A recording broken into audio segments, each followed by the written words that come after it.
Hello and welcome to Leashed Dads podcast. We are two leashed dads, but tonight we're three leashed dads that get together to discuss our everyday responsibilities while chained to our parental responsibilities. Did you just say that kind of three went off the leash rails dads? there? Huh? Did you just say three? Kinda. I think this is the first time we had another dad on the episode. Yeah, you're right. Holy crap! Tonight we got three. It's a trio. The Three Musketeers. Let's go. All Hey, for you're going one. a little too far. All for one and one for all. Yeah, all for one, one for all. I love that. Ladies and gentlemen, this is Sean. Sean, introduce yourself. Hi, I'm Sean. job. I'm a dad. I like that intro. It's a great intro. That's our intro from now on. Hi, I'm Justin. Hi, I'm Jared. We're dads. Let's do it. Let's change it. Let's do it. Leashed, unleashed. Unleashed Unleashing for an hour. leashed. Here we go. Oh, God. We're already off the train. Yeah, it's gonna be one of those nights. But first, how was your week, JJ? Oh my God. Hey guys, guess what? I finally started my new career path. Nice. Yes. What was Mr. your Dental previous? What was your? Assistant. I was gonna say, what was your previous career path? I was an inside sales representative. I was doing sales for those of you who don't know, as Sean and others. I was inside sales for about 8 years. And it just kind of became a bore for me. I definitely needed a career path change, and I finally took those steps. This maybe you've referenced past episodes too, where you hear me talk about taking those steps to make change for yourself.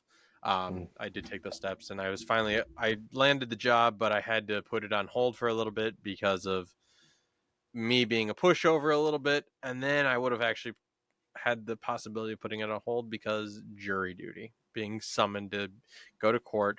Fun. Yeah, great. I would have had to put it out till the end of October here, but thankfully I did not, because I got a text last week Friday saying, "Hey, by the way, the rest of the month is canceled. You don't have to go." Oh, good. Yeah, So, nice. yeah, even my employer was happy. If y'all mind me asking, what industry for sales?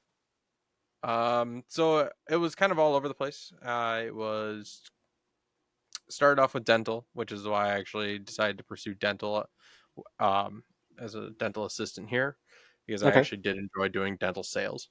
Yeah. But then I had transitioned over to more, not so much of a sales side of things, but still as an inside representative role. It was a grant. I worked for a grant company, taking like universities or other places that provided educational, continuing education resources and such programs, and we possibly could provide them grants depending on what they were looking for and if we had the money for it. And then I jumped ship that way and moved into another like lead type of lead gen type of position, trying to get people to use our merchant services, aka credit card services. And then from there I went into another company, where I started doing car rental, trying to get them to make sure they're all on. It was more like a full account management at this point, making sure they have our services or they know what the rewards are. Avis Budget, if you're familiar with them, national company. Yeah. And then I jumped over to another company called Juice Bar, electric vehicle company. Okay. So It's Juice electric Bar? charger, sorry. Oh. They're electric vehicle charging company where they. It definitely You know sounds how like a smoothie company. Mm-hmm. I got to instantly. I was like, does. that sounds great. Like Yeah, it sounds Julian great. juice A or whatever. smoothie company, sign me up, please. I'll sell smoothies all day long. Why not? No, it was a great thing. They decided to pull out of their contract due to reasons. It'd be like the Bob's Burgers of smoothies. Like, There we go.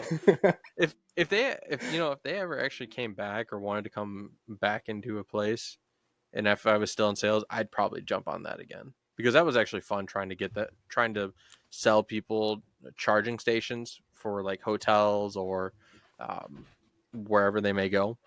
gotcha. So because the wave of the future is electric vehicles. So people are still kind of One way weary or the about it, other, but yeah. Yeah. it happens. And then I went to another company called, I still worked for the same company, but I moved to another client called Kuehne International Freight Yeah. Forwarder. Okay. Sure. Yep. Yep. And then from there, it sounds like you know a lot about these maybe some of these companies already. Logistics. That used to be my biggest expertise, is like working for a lot of third party logistics. So Oh, Kuehne okay. was some of them. Nice. Yeah. Yeah. Mostly I like it. Walmart. Fair enough. Yeah. So Walmart. Walmart. Everybody loves Walmart. Yeah. But yeah, so then after that, I got an opportunity to be part of a new program called Kaleo. It's a pharmaceutical company that produces or creates an epinephrine auto injector called AviQ, which stands for audio visual cue. Okay. Basically, tells you it's an instructional thing. Actually, hold on. This is one of their trainers. Okay. Looks like a So pack of cigarettes. Thank you. sadly it does. But Wow. I could run through a presentation, and this thing talks to you, tells you when or how long or what to do in the emergency. Now, granted, this is a trainer, so it's not gonna don't actually use it in the real emergency, but it's basically does the same thing. Pull it. This trainer Oh, contains no needle or drug and So is for training. Got it. yeah, it Cool. leads you through that. So they are not sponsors, by the way, folks. They're no, not sponsors. by Nope. any means are we're not sponsored by any of the companies I worked for.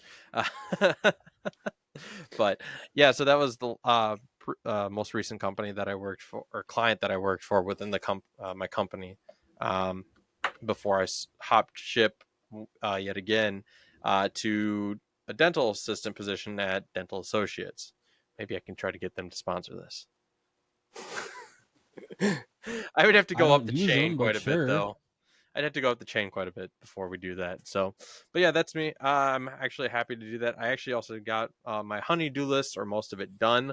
I think this upcoming Friday, or after this episode is recorded, I will have raked my leaves, which is like the last thing on my honey-do list. So, yeah. Awesome. Awesome. Thank you for sharing. It's a little bit about my week right there, a little long, but hey, it works. I'm glad I can share my, more or less my sales side of things there for you. So, Yeah. No, thank it's you. also a little bit about my career path. So, And congratulations. Jared, thank you, Jared. You're up. Share your day I was or week. I was down and out for a few days dealing with a nasty soul sucking cold. I was Gross. down for the count, definitely for like 3 or 4 days. I'm sorry, you said soul And sucking. yeah, soul sucking. So, how much of a soul do you cold. have? Yep. Oh, hey, what 37. up? No, Dementor cold. You It's the couldn't kind of cast your cold spell to that protect Dementors- yourself, huh? Mr. Rupert God. Grint, over here. Yeah, I can't be Rupert Grint anymore, guys. Oh yeah, haircut and no glasses tonight. Yep. Yep. All Exactly. right. Well, while I was sick, my wife and I watched both Quiet Place movies, and I am a fan. Honestly, I thought they were going to be terrible, but they were really good. Never heard of them. Yeah. What were they called again? Really, A Quiet Place.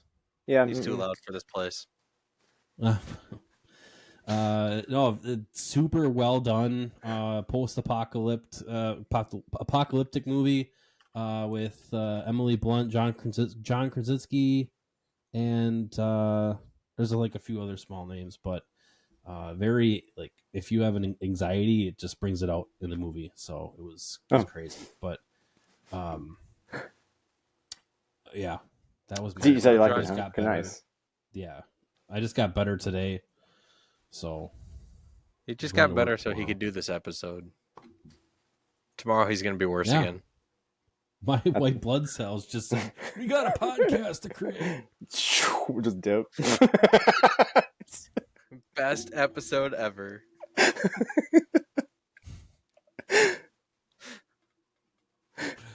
Are you feeling better Sean, today? what the? Huh? Are you feeling better today, at least? Oh yeah, I'm He better tries. today. That's good. He My tried to rest. week? It's been pretty good. Just been trying to focus on the ideas with coaching and my website. So, JJ, I don't know, you probably don't know. I don't know how much Jared shared, but I have my own website. I do a lot of art, my own art. You mentioned sales. That's been my weak point with my running my own business. Coming into the new entrepreneurship of, I just started my LLC. I got it originated in December. Um, Okay. and like I'm new to this sort of ball game with sales, marketing, online. I got hit with a lot of scammers, and I got hit with somebody that stole 5 pieces of my art. Oh, So damn. yeah, and it was going to be like this huge transaction. It would have been like over $17,000 I would have made off of that sale, and I cried when I found out. So yeah, I it, would cry it too. sucked. $17,000 gone out the Yep, window. because I would have just completely transformed my situation, man, with me and my kids, the child support, all this other stuff. So since then, I've been trying to just recoup, try to stay optimistic through the bull, and then just keep chugging along. So today I watched Star Trek Discovery. I don't know if you guys like Star Trek, but I've been It's a trying. good. I haven't seen Star Trek Discovery yet. It's a lot darker than the rest of the series. Like Why? just like everything else, post-apocalyptic, just flashy Yeah. death. It's just, Oh, I'll check just that out. yeah. I like the Next Discovery's like there's a Generation, so. lot. It's like Dead Space almost. I'm like it's that dark. Oh, damn. Yeah, Dead Space Dark. Nicole is dead, guys. Spoiler. yeah. Dead Space, Star Trek. It's not that great. It's not that graphic, but there's some parts it's like holy shit. Yeah. Um, It's not a video game at that point. yeah, that's just movies anymore. It's just like, Huh. turning to game engines. Um, I love it. So, no, that's, it's unfortunate. I appreciate you sharing a little bit about being an entrepreneur. I know that's kind of a hard thing. You can definitely help Jared out decide if he wants to make his, because I know you also are from the coaching side of things, and yeah, trying to Jared's start looking that at up. making his like an LLC or something. So you've got a little bit of your hands in the LLC cookie pot already with your entrepreneur. Yeah, yeah, for the art side, not the coaching side. Well, yeah, I'm right. still, yeah, I'm still trying to explore that, how I would go about that. Um, and Maybe then I'll. that's a completely different background too, because I like you said that you went through a career shift. My big shift was I was mostly into IT, pseudo IT, so it was warehouse management systems, and Okay. that's why I know a lot about logistics. It just started from like an operator floor loading trucks, moved around my way around cross training into the warehouse, and then I just Right. got really damn good at this niche about these systems, and I would be the Mhm. go-to guy about that. So I found out that a lot of businesses they struggle with training, and I would be the trainer. So And there you go. If you just can do something like that, that's why not, right? yeah. But sometimes it's just not what it's all meant to be. It's corporate 9 to 5. It served its purpose. Yeah, exactly. A lot of learning skills, like tons. So It's just like all those Amazon commercials I see or ads that I see. I was this for, this is how I moved up. Training. Great. yeah, yeah, yeah. I Isn't bet you that how can build a everybody pretty moves sick. up? They get the right training. Training. Yeah, It's all just the right training. support. Yeah, the right support. So, um, no, I love it. No, thank you very much for sharing your week as well here. Yeah, Um, next we do have on the docket of proud moments, proud daddy moments. It's like the segment we like to call it, but it can be any proud moments because we want to encourage people to share their moments here. It doesn't have to be necessarily a father, but it could be like an uncle, whatever, what they're most proud of for the week. So I'll start with myself returning to an office position where they're working from home, I've had to really work on trying to make sure all the kids are sleeping. My 9-month-old Eleonora here has been struggling to sleep throughout the night, but recently she did really good and slept through a great portion of the night, maybe woke up once. If she does wake up, though, here, it's probably just a small whine and right back to bed. So it's like I tossed and turned, and now I'm crying, and now I'm going back to bed, guys. I'm sorry. Yeah. But most of the time, it'll be like, I think the other night she had basically cried quite a bit. I'm like, okay, well, maybe she'll fall asleep. Nah, it didn't happen. She woke up and crying. Tried to feed her, and it just took her a little bit to go back to sleep. So yeah, that's kind of my proud moment right there, is that she's finally working on sleeping through the night in her crib in her own room. Oh, I baby, hope baby, that baby. sticks, buddy. Yeah. I hope it sticks for you. Fun times. Well, sometimes it does. I think it sticks more when it's only dad in the house, where she gets that scent of mother. It's like, oh, it's time for the boob and the comfort toy. Okay, that's very bad. I'm sorry. The boob is not The a boob. comfort toy, but it is a boob, and it is a comfort to her. It's a soothing mechanism. Yeah, I was for gonna say children. soothing. Thank Yeah, you. A self-soothing. soothing mechanism. That's better than a comfort toy. Yeah. I knew what you. We knew what you meant. Okay. Yeah. It's a chew toy. It's a. Well, no. That's a. You chew on it, you're done. Yeah. So, some women say it really hurts, so that's why they don't do it. Uh-huh. I feel awful for them. Yeah, so do I. not to make light of it, but I remember Chew toy. one of my children had gotten teeth and bit and drew blood, so that was the end of that. Ouch. Yep. I haven't had that yet. Does she have But- teeth? Yes. Yes. She's got her two bottom incisors in the front here. Oh, yeah. And then she's got one The other cutters. one coming up here. So, yeah, she's got. Oh God, let me think of the letters. No. It's like she's working on. Nobody cares about the letters. I mean, that's how you refer to them as when you're in the dental office, like a pedodontist would be like, Oh, that. Yeah. with the baby teeth, it's all alphabet, and with the adult teeth or permanent teeth, it's all numbers. So starting in the back right, it starts at like your third molar or your wisdom tooth. It'd be like number 1, and you have technically. I never realized that. As an adult, you have 32 teeth, so you go from 1 to 16, and then you drop down to 17, and then go to 32. Now, if you had your wisdom teeth removed, you would only have 28.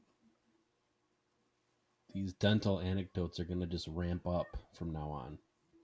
Yes, actually, they probably will. Oh, by the way, if you must know, I am the only male dental assistant on my team. Nothing wrong with that. Nope. Nothing wrong with that at all. Just throwing it out there.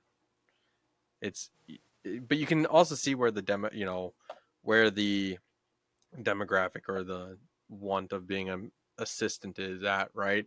You may see more male nurses in a hospital setting, but as like a dental assistant or a different type of medical setting, it's different. Yeah. So yeah, I remember I'm trying to make that. Go ahead. I was gonna say I'm trying to make that role, equalize the role a little bit here. It doesn't have to be women only in a dental assistant position anymore. Times are definitely changing. I was gonna say when I was going for my CNA license back when I was thinking about doing that, I was studying to go to do an X-ray tech, and then I went to try to go CNA, and same thing. Like it's just dominated, and to my surprise, like there's a lot of women that if they're your patients, they don't want a male nurse or things like that. So you just respect that. Don't take offense to it. Yeah, we'll see how it turns out when I actually start getting into patients' mouths. I'm sure they won't care. Yeah. Because as a dental assistant, I'm actually my type of role here as a dental assistant. I work for an orthodontist, so I am actually getting in the mouths of the people.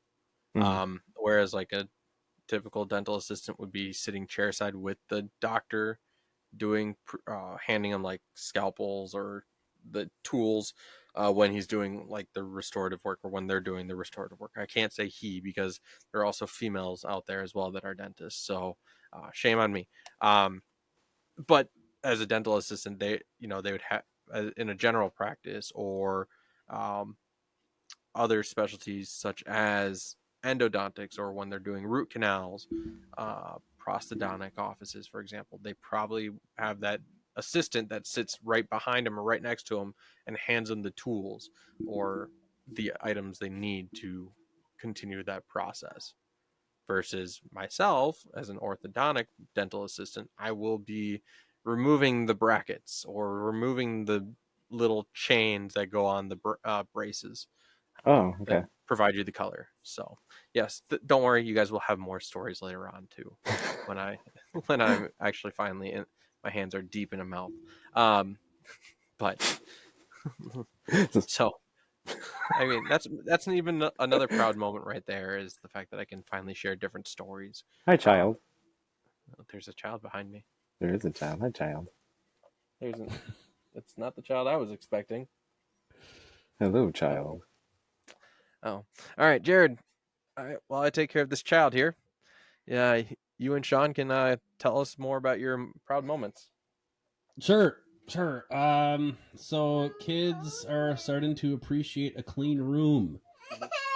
It's been a bit of a struggle to get them to clean their room. As you may or may not know, they are 5 and 3, so the concept really isn't quite there. The 5-year-old gets it, but the 3-year-old really doesn't care, and actively decides to not clean her room regardless of the consequences. Like she's a Taurus, she's defiant.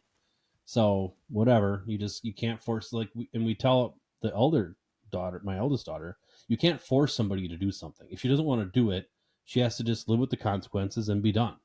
You can't make her do something.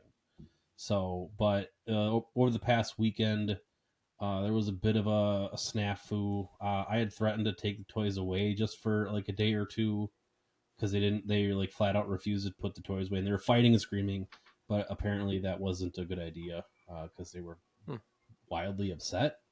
So I just kind of lightly helped them, and then from that night on, they've been cleaning their room themselves, not making a huge mess, so they have enough motivation to do it themselves instead of needing a parent's help. And then they always comment, "Wow, this room looks really clean. I can run around and I can do all this stuff and I can do somersaults and this is really nice." Yeah, I know, right? It's nice, finally. Jeez. Right. Yeah, let them connect the dots of why this is important. Right. That's super cool. Get that breakthrough. Yep.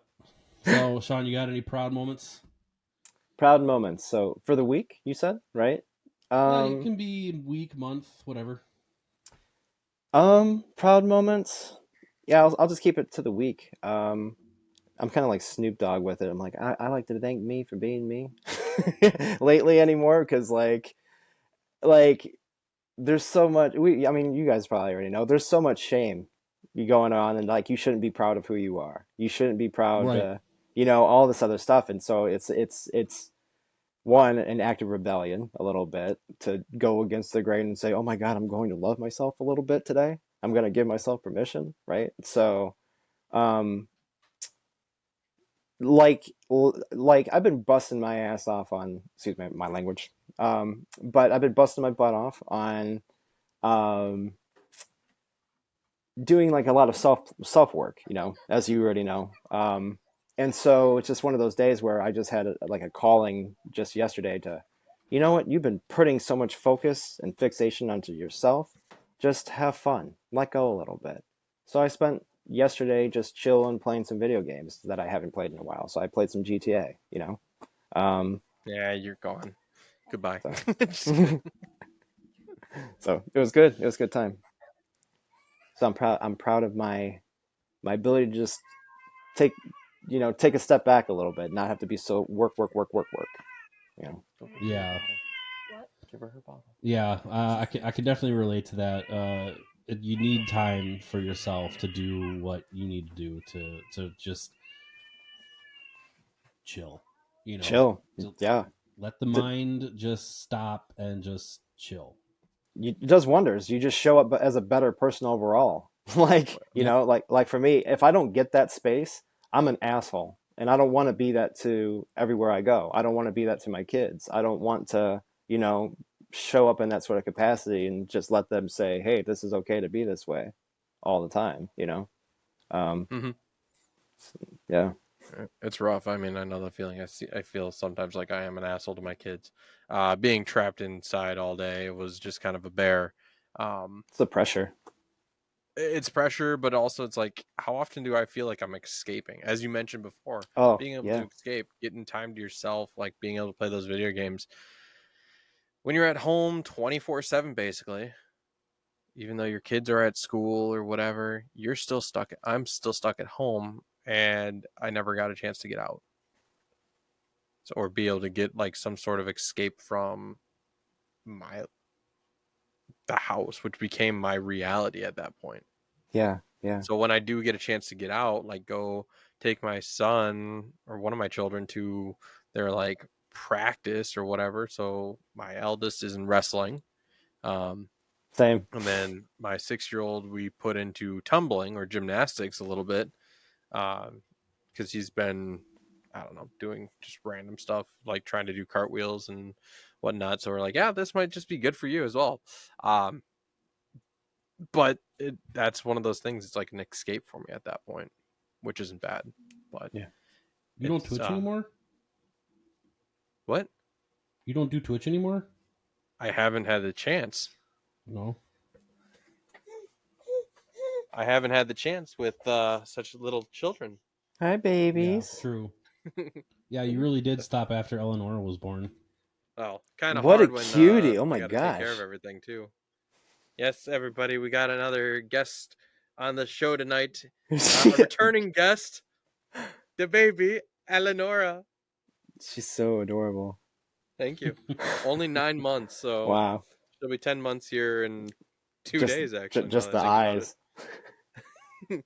Yeah, So that's the I problem. I miss them when they were that young. Mine are teens now. So Damn, I'm sorry for you.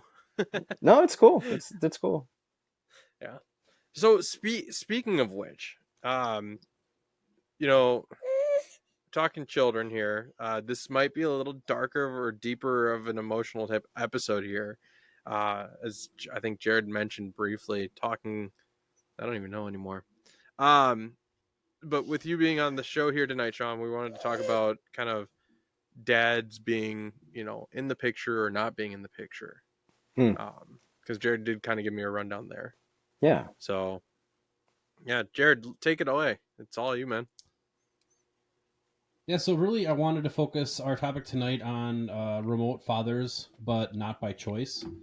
I know there are a lot of dads out there, and I've even known a few in my own personal life that they ran into a situation with the mother of their child, and the mother of their child would not listen or agree to terms of visitation or even custody, and I really would like the side of to hear from a dad in that situation. I know Justin has spoken about it once or twice in the past. I don't remember how much detail he gave, but again, gentlemen, if you'd like to elaborate for the next half an hour on share what you want. Obviously, don't use any personal names. This is going on YouTube, so don't use I want you guys to be safe. Like, I don't want anything blowing up for what you say during this next section of the show. Sure. So let's start. This sounds a little bit weird, but as a young adult, a teenager, in your future, did you see yourself having children? Yeah. I knew by the time I was 13. Damn, Interesting. that's I didn't think about that one at 13. Yeah. So some people might I've heard different stories behind that. And I've had to think about that. So like I didn't have my father in my life. I had a father figure, um, who was in the form of my grandfather. I didn't learn until like after 13 teenage years that my father was kept from me. Um, but the way that it was approached and how I got introduced back into his life, and we met each other, it my mom just withheld a lot of information. And then when it was interesting when my dad first met, I started talking to my dad. He was afraid that I was going to kick his butt. um, and he just that was his perception, and I didn't know what he was thinking, and I just didn't know, like, I didn't know who this man was. I just didn't know if he wanted me, right? Like, just one of those things you just Yeah. hear, just fathers disappear, right? Mhm. um so I learned that there was a lot of reasons in my own history in my family without trauma dumping that kept him from showing up. So having learned that, it caused a deep, deep resentment for and contempt for my own family, my mom, because my mom was somebody I used to look up to a lot. But some people would say that absenteeism of the father and stuff like that might be a play into why you want to be a father, right? Because you want to be the thing that your parents weren't a lot. Or you want to show it. Like for me, I know that I wanted to give to my kids a better life than I grew up with, right? That seems to be the common thing for a That's what it's lot of about. parents. Yep. That's what it's about, right? So when I met the mother of the children, she was she was fantastic. Let's be real. Like there's a reason why we got together. We had children, um, but over time, we both had stuff about us that just was not right. That just trauma bonding. There was a lot of codependency, and this stuff was not talked about until I got into my 30s, early 32. Um, but before all that, between then, because of the trauma that I went through, I was medically gaslit as bipolar 2. I was medicated. I had all this other stuff. Um, and I was dealing with a lot of stuff that I went through, like sexual assault and stuff like that. I couldn't talk about this stuff, especially with men, especially with certain toxic masculinity. You can't share these things, without being more shamed or more demasculated, or just you shouldn't exist as a person, right? Or all these kind of things, right, surrounding shame. And then the same thing, conversely, with like legal things or women, all this other stuff. So with all this divide, you're trying to find how to be a proud father of your kids, surviving in all the wreckage in that sort of way, and sort of this identity crisis. That's what we're having a lot in America, right? So for me, it's like, okay, how do I stay true to my identity while I was trying to show up for this stuff? And when I met the mother of my children, um, I ended up learning, like, she got diagnosed with bipolar. We were never married, but long story short, we were together for over 11 years on and off, and did the best I could to go to therapy, work things out. And then I got to a point when I was 32, after both my parents were passed away by this point. My boys were 8 and 9 years old by this point, and she's 4 years younger than me, so not that much younger than me. Yeah. Yeah.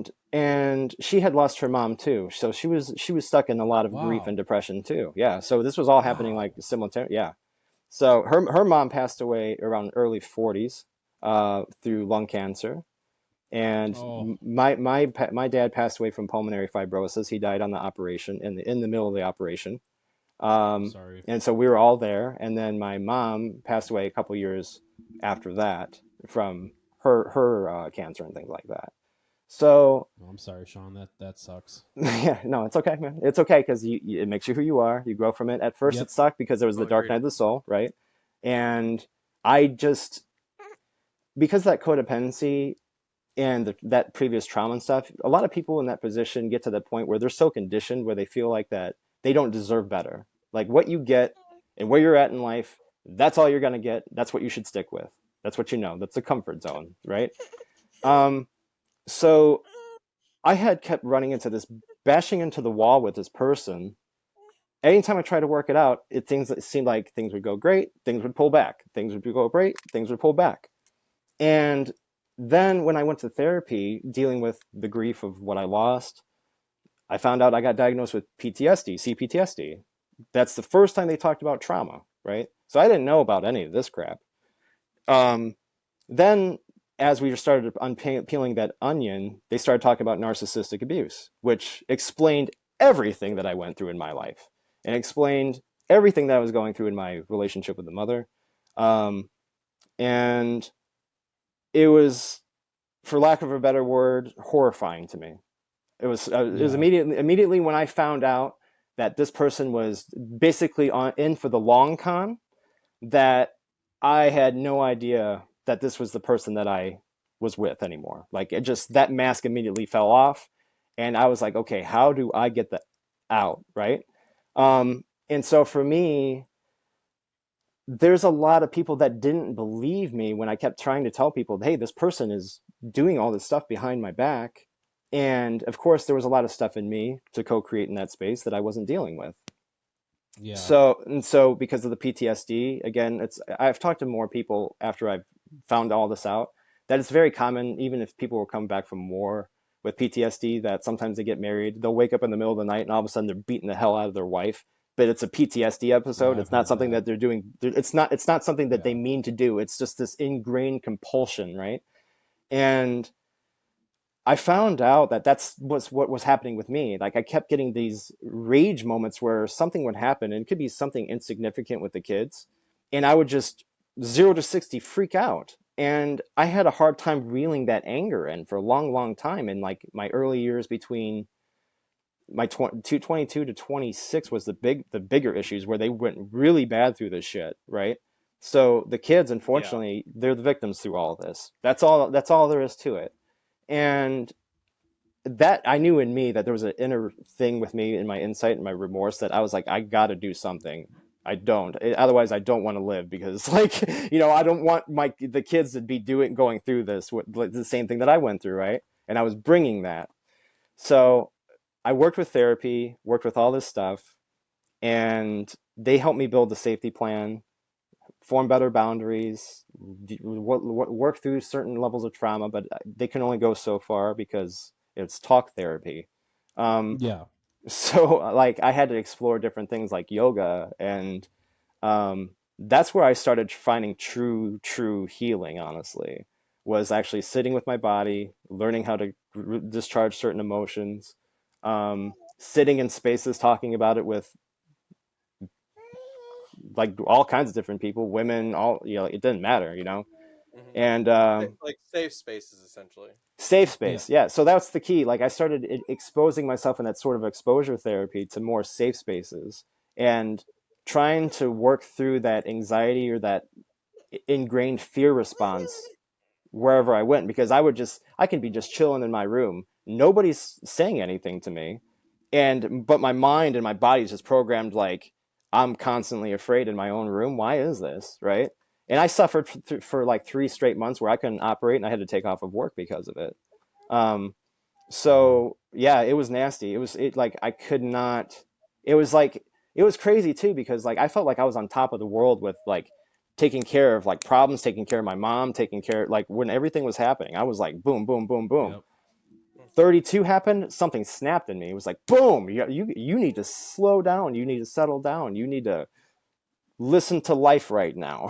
Like, so Yeah. like, and I was like, oh shit. So then after I decided to go follow through with the safety plan, um the mother of my children at this time, we had agreed before I left that no matter what would happen, like, we would try to figure out negotiation to mediate whatever to try to co-parent.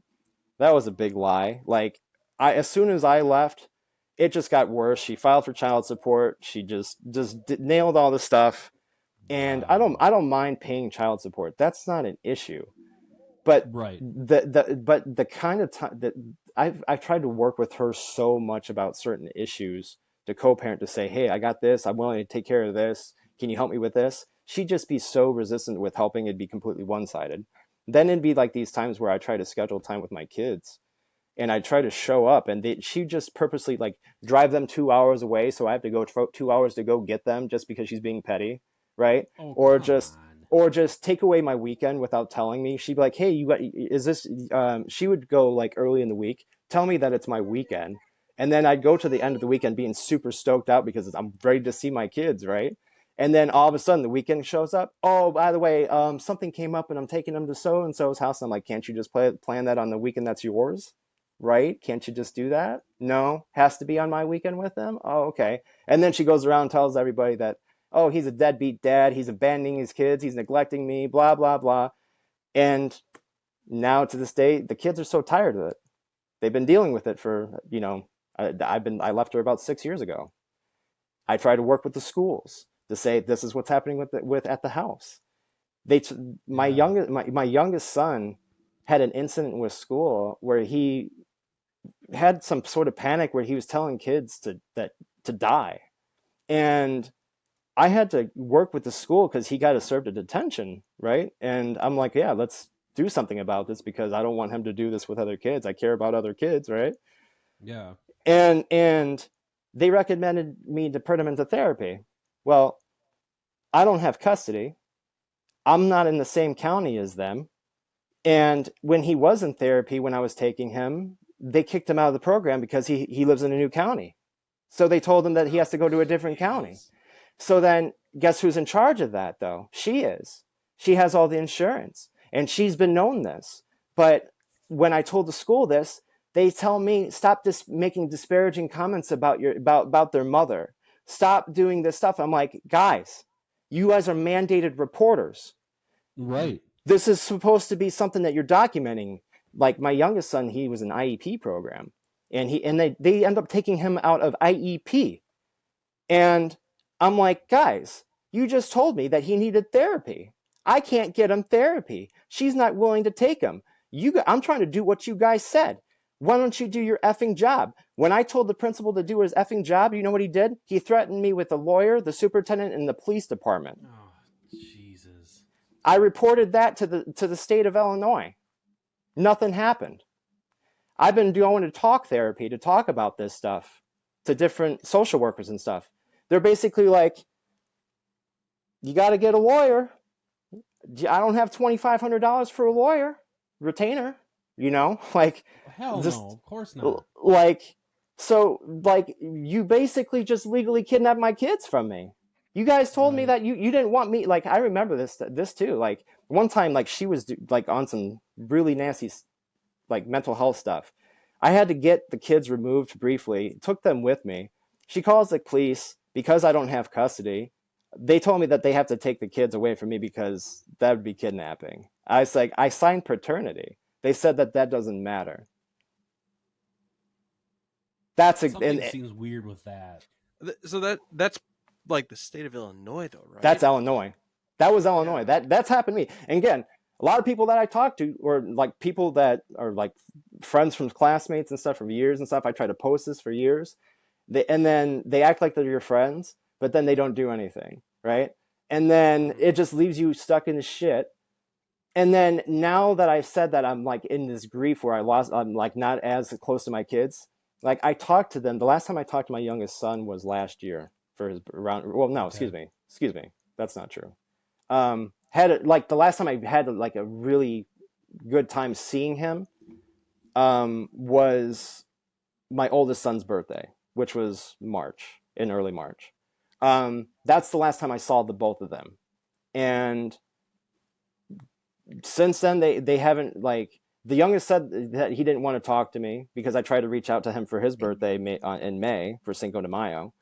And I said, like, they never still gave me a reason. I still try to work through these things. I'm like, hey, when you're ready to talk, I'm here. I love you.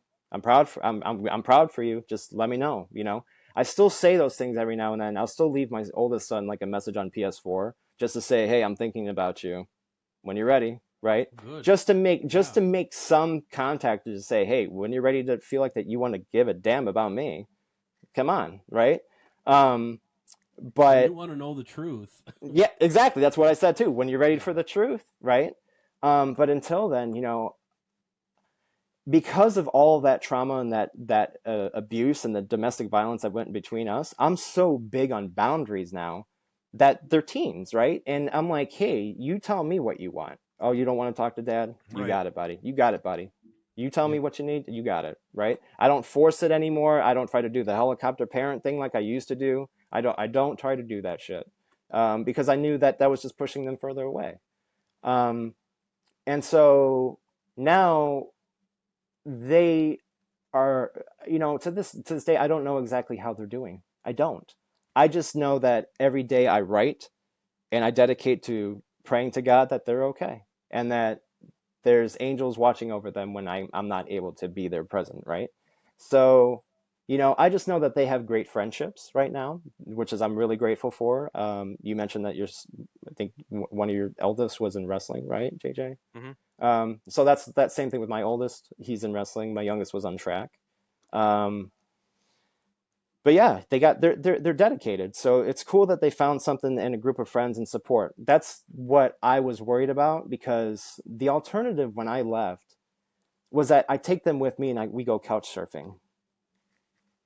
I didn't have the means to want to do that. I didn't want to do that to them, and we literally I created a vision board with them, and I said, "What life do you want?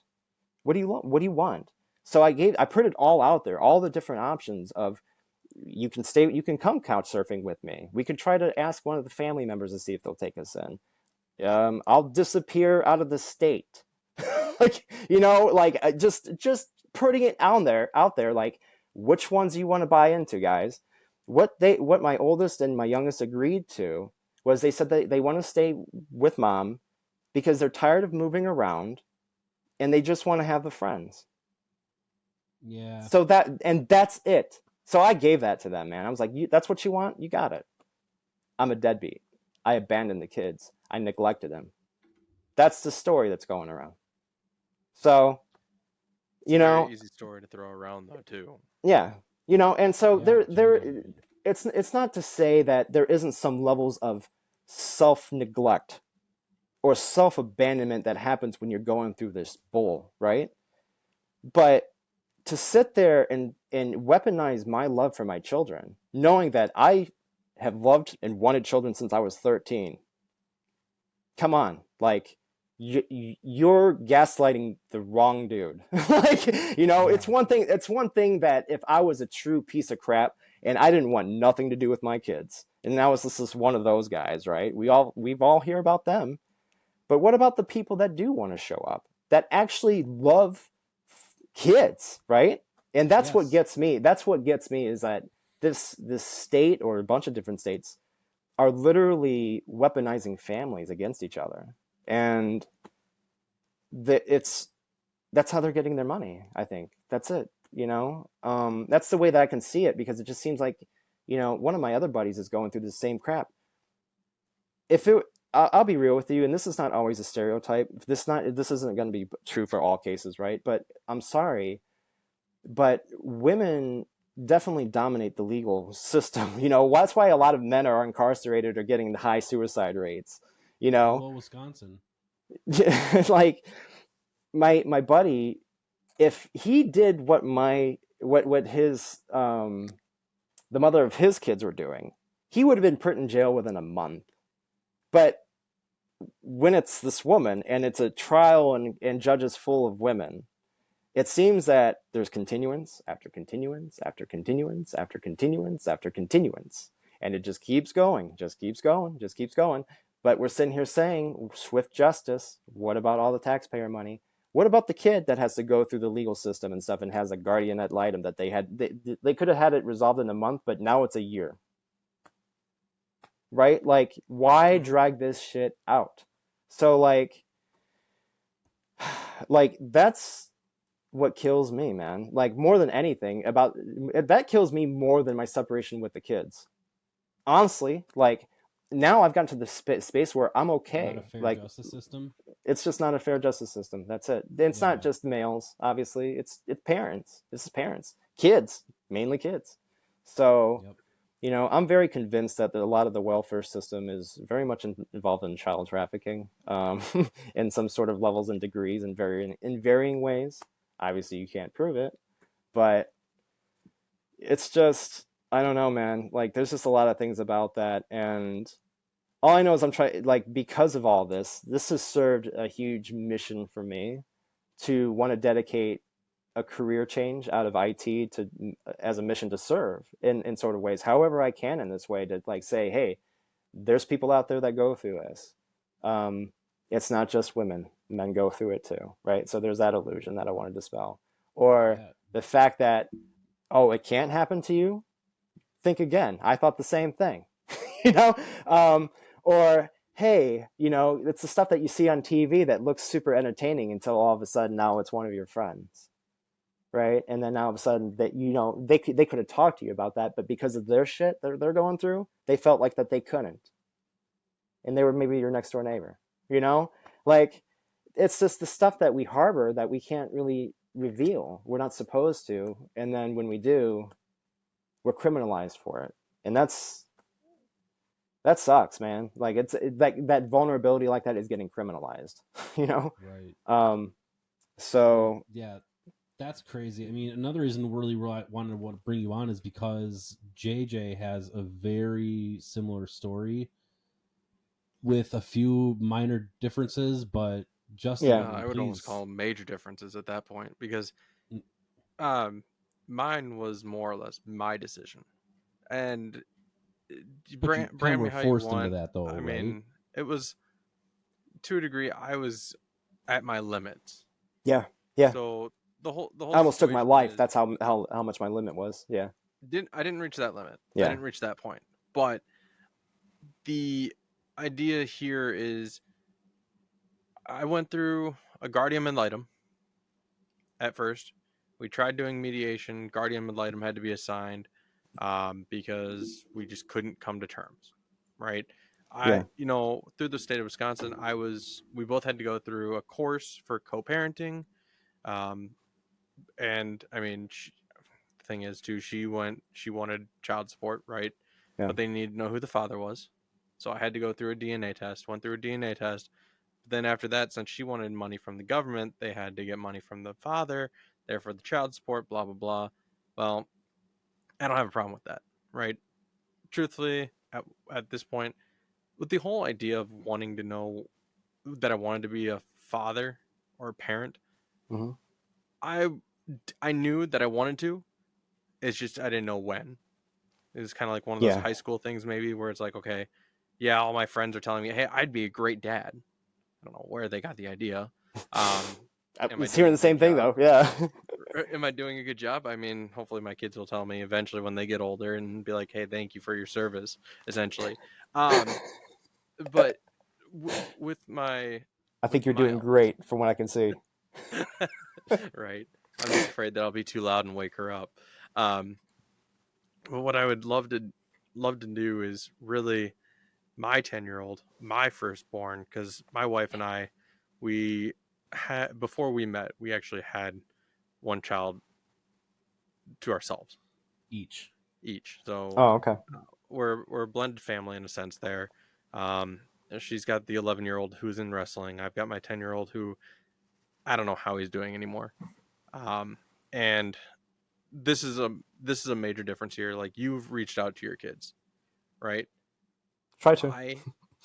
Yeah, you try to. I have not, but this is my defending point here for that. I know his family, like his mom side, they wouldn't let anything happen. Like, they would basically be like, no, even if I tried to reach out, basically nothing. Even though they've claimed that, yeah, we'll let you talk to him if you want to call him or whatever, blah, blah, blah. At some point, they would then in turn flip it around or try to twist it around Yeah. to be, that is how bad it can be. Yep. Yeah. Um, No. Same. Yep. I understand. yeah. So it's twisting it around. I still love him. I do miss him dearly. It was just COVID made it very difficult. Um, because we would do an exchange. It was like we had a schedule of 2-2-3. Okay. So with our 2-2-3 schedule, that basically, was never supposed to be put on hold through COVID. Through federal, whatever it said, basically, if you do like an exchange or co-parenting or split placement, that should be continuing. I didn't know that. So we basically put that on halt for 3 months while we were in lockdown. Come June, everything changed. It's like, okay, well, I want to see him again. I was basically saying, I will take your ass to court so I can get that reestablished. We dropped that because she basically agreed to it after a while, after knowing the threat was real. Now it's funny because that was like the first time I was threatening to take her to court. Whereas most of the time it wasn't her threatening. It was mostly she was always taking me to court, complaining how expensive it is because she wasn't getting her way. Yeah, yeah. And, to me, again, it's just amusing because it's like she would always complain about doing it or being like, oh, it's so expensive, blah, blah, blah. It's like, then why do it? But she would say it's because you don't follow the rules. Like she would, like, she doesn't even like the idea of vacation, like taking a family vacation. She'd rather have seen that abolished because when we went through our guardian ad litem and mediation, I Mhm. wanted to do basically a week long, like 7 days, kind of so to speak, of family vacation. That's Okay. your annual thing. It's an annual thing. Yeah. She didn't like it because this is my thought, is there was no money involved, like on her side. Like she didn't have enough money to take necessarily like a vacation or away from home. And it's like you can still take your vacation. You get the same amount of time as the other parent. And if you do a staycation, fine. It doesn't have to be like, oh, just because his father takes him on or down to Disney World or whatever for a week doesn't mean you can't just keep him for a week and do whatever you want at home. You get him for the same period of time. It's just, I think Yeah. that's why she didn't like it, because it's being gone from her. It's also pretty bad too, because she thought that in order for me to take him out of this state, she had to provide approval. Because I had done that one year when he was about 2 or 3ish at that time. Yeah. My family had gone over to the Carolinas to the Outer Banks, and I had taken him. We got like a text message from our neighbor saying, "Hey, by the way, the cops are at your house." She had called the cops to get her son back because she did not agree of me taking him out of the state. Well, guess what? You don't get a say in that. Right. You don't have to approve me taking him out of the state. You have to be in alignment for me to take him out of the country. Right. We have to both have, since we're both on, well, I'm not necessarily on his birth certificate at all, but since I was DNA tested and established as the father, Mhm. we both have a say, because we had joint custody Okay. and split placement, 50-50 placement basically. So I don't know necessarily because this is in Wisconsin, so they do custody as the power decision, or the power to make decisions. I don't know if that's different in Illinois or anything. That sounds about Where, right, though. yeah. So I we definitely don't had, have any power. Right, yeah. yeah, it is, So, it is what it is. So yeah, yeah. we had joint custody, so we had the choice. But essentially, if I wanted to take him out of the country, like take him over to Europe or something like that, she would have to help me get his passport. Yeah, she'd have to And sign off on it. she would have to sign off on it. If she did not, I couldn't do it. At that point, I would be kidnapping. Yeah. So Because Natalie just did that with Antonio, where he went down to Mexico with his father's family, and she had to literally be there when he got his passport to sign off on it. What? Yeah, it doesn't matter how old your kid is. Well, correction, if they're 18, they're an adult, so they can probably go get their own passport at that point. Yeah. But if anything before that, or maybe it's also state dependent. I don't know. But I mean, when you get something like that and you plan on traveling internationally, you have to get both parents' consent. Huh. If both parents have power. For example, maybe I'm stepping out of my boundary and speaking wrong, but maybe if the mom only has sole custody, essentially, she doesn't need to go get dad's approval. Or if dad has sole custody, because I know there's points where that happens, because there's, incompetency factor. Right. Which at one point I tried to play, where she tried to find out if she was unfit, because I had a concern of like him being in school and Yeah. being able to learn well. And it won't, maybe there was also some sort of mental instability along the play where it's like, okay, but they did some tests or like had a psychologist or psychiatrist talk with her, and the findings came out that there was no significant finding of her being incompetent and unable to raise our child. So back to the whole COVID thing, right?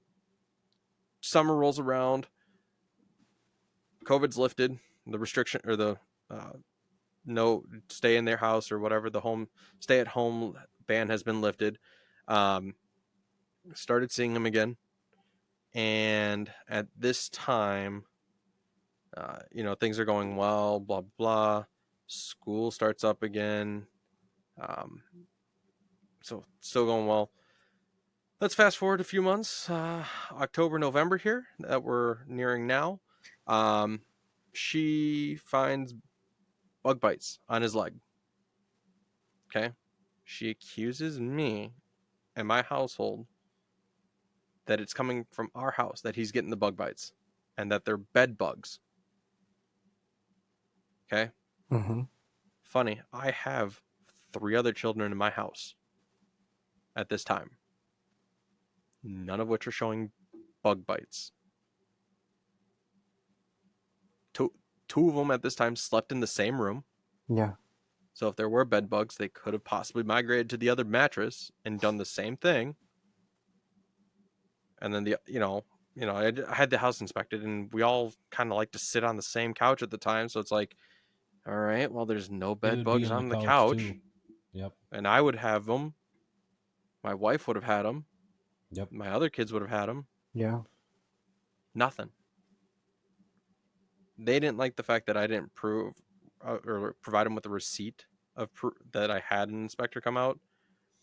And at that point, I'm like, I can't do this anymore. They almost said, nope, take care of it. Until then, he's staying with us. That broke the straw on the camel's back for me. That was where I reached my limit. On top of that, because there's some other things as well that I haven't shared, but I'm sharing here now as well. He is being torn between parents, the lifestyle that he lives. He's an only child at his mom's place. He's got siblings here. His mom controls the way he thinks by saying, and I think I've said this to you a couple times, Jared, too, or said this on the podcast, maybe in past episodes. His mom told him he does not have to listen to my wife. She does not get to tell him what to do. He's also been told that she is not his stepmom and will never be his stepmom. How does that work? It's a mentality thing.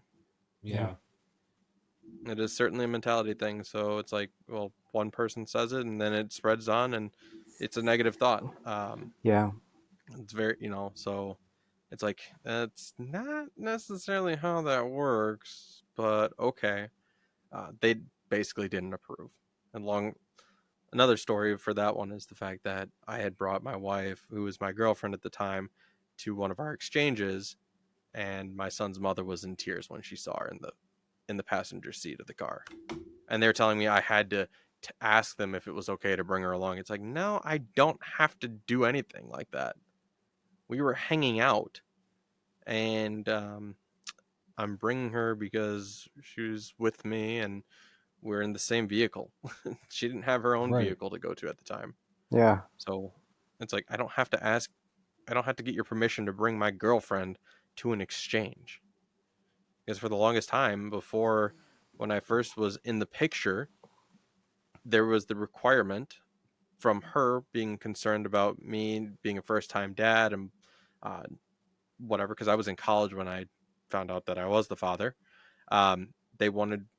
They said I had to have a parent with me at all times to establish some grounds and being okay with it.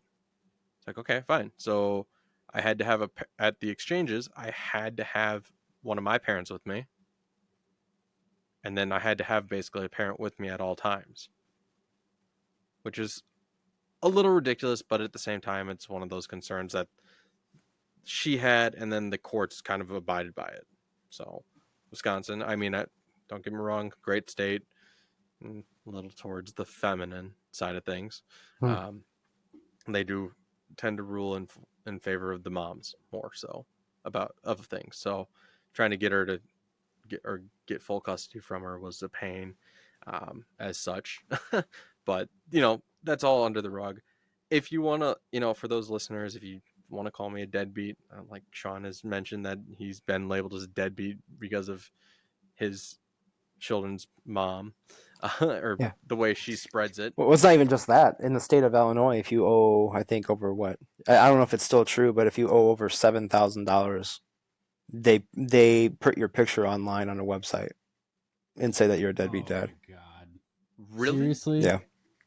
That's an extreme measure. Yeah. That's a bit much. That's character assassination.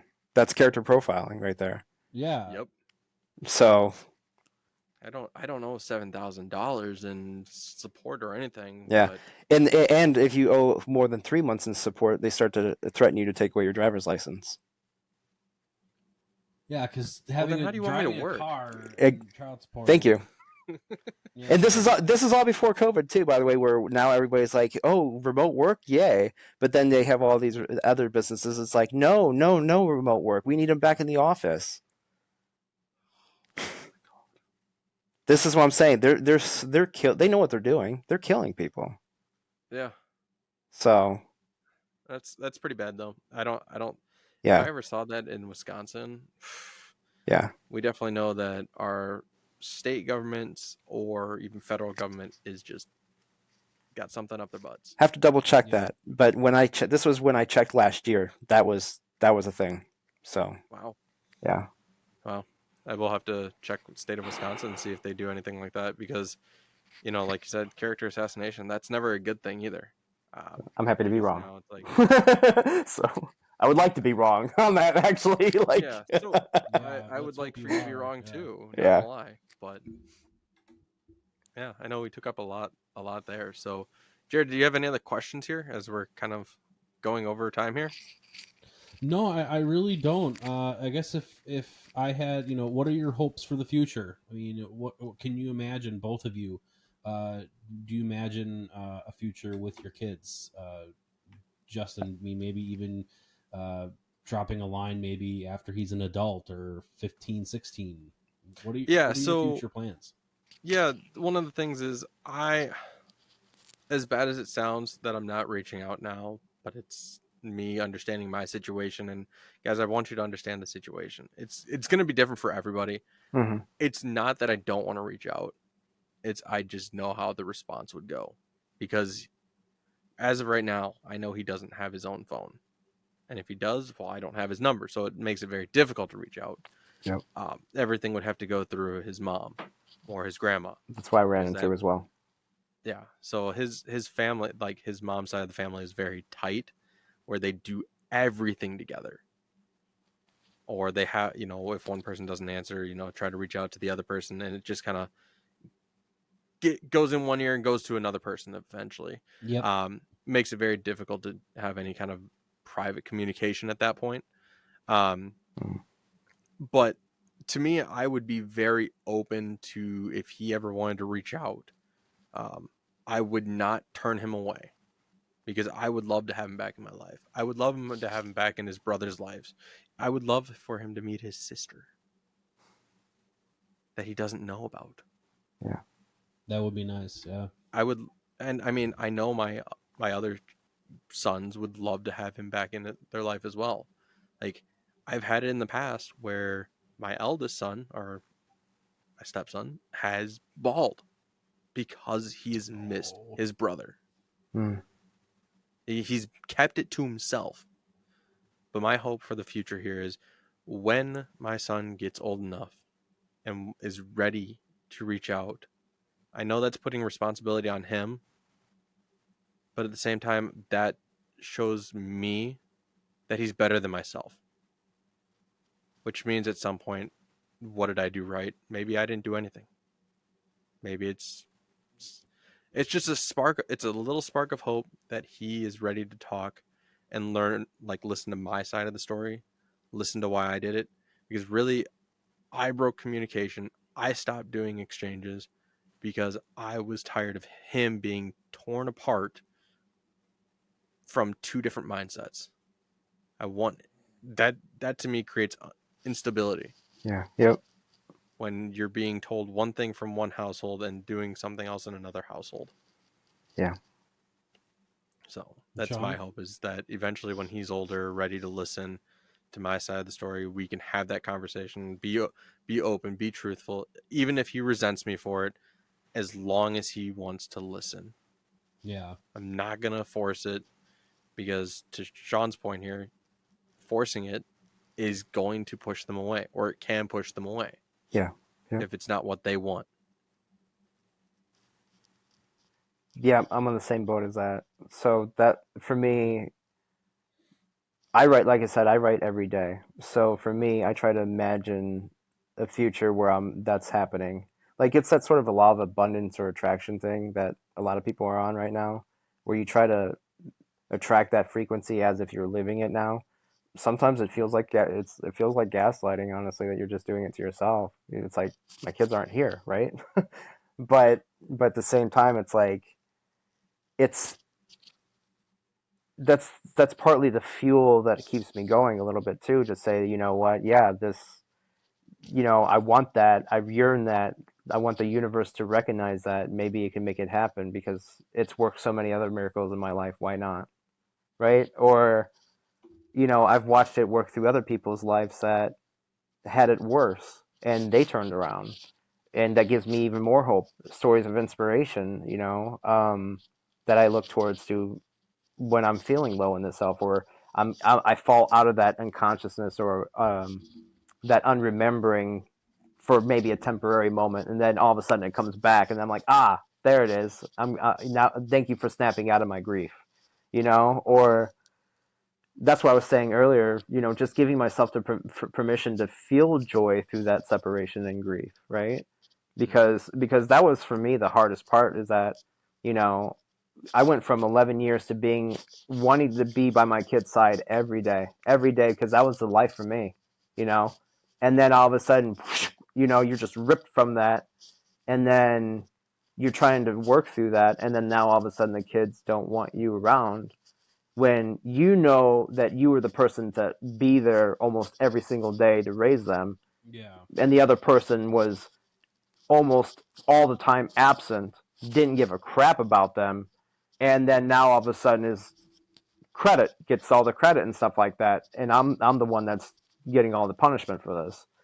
And so I don't mind taking some punishment because of the things that I've done. Let's be real, but I went through enough work and therapy, that more than a lot of other people, that I didn't deserve a lot of this.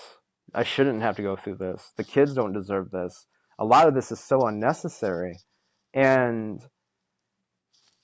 I would love for them to say, like JJ said, like, it's up to them. The ball's in their court now, because my therapist has told me, you've done everything you possibly can to the best of your ability. What more can you do? It's up to them now. They have to move.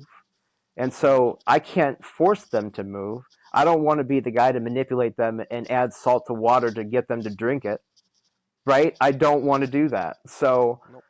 That's not parenting. Like, so for me, like, I'm trying to do the best I can to say, okay, I need to mind my boundaries. I need to mind theirs. I still need to have an identity outside of father, right? And remember that too, that I was a lot of other things before I was dad, that I can still step back into, and it's okay for me to enjoy that. So that's what I want. I want them to be able to come back and recognize they also too have a whole side of family that is waiting for them, saying, hey, we're asking about you. We love you. What's going on? They ask me about the kids, and it breaks my heart that I have to say, I couldn't tell you. I don't know. I couldn't tell you. I just wish them well. It Yep. it breaks my heart. but that's all I can do. That's all I can do. So, you know, I got to the point at some point in my mental health where I can't keep shaming myself for things I didn't know before. And now that I know better, that's all I can do is just try to stay attuned to that or stay aligned with that or connect with people like you guys who've been through the shit, right? And to know exactly what we're talking about. And I see you guys nodding your head like, yeah, this motherfucker's right on something, like, so, You're right on track. yeah, We have somewhat similar yeah. views on that. So So I think that, as more people speak up, that's what I love to see, is that this is what heals people. This is what actually allows people hey, there's some stepping stones to healing. There's a bridge that I can reach to, I'm not alone in this. Oh, there's a lot of dads out there that do feel this way, that want kids at 13. Like, where the good man at? Like, right? Like, we hear that all the time. So it's like, there's plenty. Open your eyes, just, it breaks my heart. So, it's like, yeah, I can go into a whole nother session about that. But yeah, what I'm looking forward to is being reunited with my children. Absolutely. Like, for the longest time, they're the whole reason why I'm still here. Like, honestly, like, they give me so much purpose. They're a part of my purpose. So that's exactly how I feel too. My kids are a part of my purpose. yeah, I know I've said this multiple times. As much as you say, live for yourself, keep your identity, besides being a father, because you had a different identity before being a dad. yeah, I also still live to know that my kids are going to grow up better than myself. That's how I always look at it. It's like, yeah, I want to make sure my kids, even though, like, I come from more of a, I won't say it, like a better lifestyle. My parents still had some wealth. So I lived good. Um, Now the roles might be slightly reversed, where my wife makes more of the money, which isn't a problem. But at the same time, we may not always, compared to what I grew up with, don't have the same luxury. yeah, So I live in my own shadow, essentially. Live in a shadow that I grew up with, which is kind of shaming myself. But I still want. It doesn't have to be that way. right. My kids don't have to grow up in the way I grew up just to have a better life than myself. Because I think sometimes when you live out, live with some less things or material, you do tend to maybe grow up a little better. Yeah. Different set of standards and values for sure. Yep. Yeah. And I think that's what makes a difference. Not saying my standards and values are by any means different. It's just, can I pass those along, and then help them better those standards and values for when they get older, and if they choose to have kids. It kind of reminds me of Eminem a little bit, like, for the longest time when he became famous, there was a couple of interviews where people were asking him, like, what about his clothing and his fashion, and for the longest time he even said, like, he would ask for permission. Can I get this? He had the money, but Yeah. it's just that mindset that you grow up with. Like, if you're poverty in Detroit and stuff like that, and you're not used to that, and all of a sudden it hits you, Right. Yep. you're like, It's like, I can get this. yeah, that self-worth. Do I deserve this? Right? Like, your value is just there, and then now look at him, right? Like, so, like, Right. I think that's we all can get to that. Somebody once told me, and it was a beautiful quote. I'm no longer associated to this person, unfortunately, but they said, like, there's not one person on the planet that doesn't fail and succeed in the way that their parents didn't. And I was like, yeah, actually, yeah, right? Like, that's for all of us. And that's going to be for my children too. I want them to be better than what I grew up with too, because I knew that that's the drive that I had for what I came from. Right. So you're like, I think that's just a natural path of progression almost sometimes in that sort of mode of life. I think it's not for everybody, but I'm with you that not everybody has to go through struggle love to find love like that.